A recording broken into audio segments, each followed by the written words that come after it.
Hello বন্ধুরা, তো দুপুরে মেনু নিয়ে চলে এলাম। তো দুপুরে মেনুতে দেখো কী কী আছে আজকে।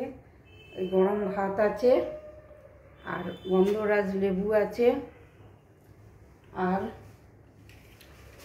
স্যালাড শসা আছে, আর ডাল আছে, মসুরির ডাল, শুকনো লঙ্কা পেঁয়াজ দিয়ে সম্বাদ দিয়েছি।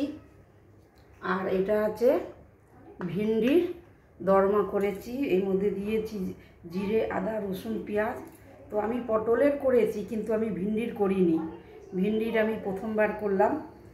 তো দেখো আজকে কেমন হয়, আর তোমরা যদি করে থাকো তাহলে তোমরাও বলো, জানিও। আর এটা করেছি চিংড়ি মাছের ঝাল করেছি, কালিয়ার মতন, জিরে, আদা, রসুন, পেঁয়াজ, একটু গরম মশলা দিয়ে করেছি। তো আজকে এই রান্না হয়েছে। ভিডিওটা যদি ভালো লাগে তাহলে লাইক, শেয়ার, সাবস্ক্রাইব করে দিও।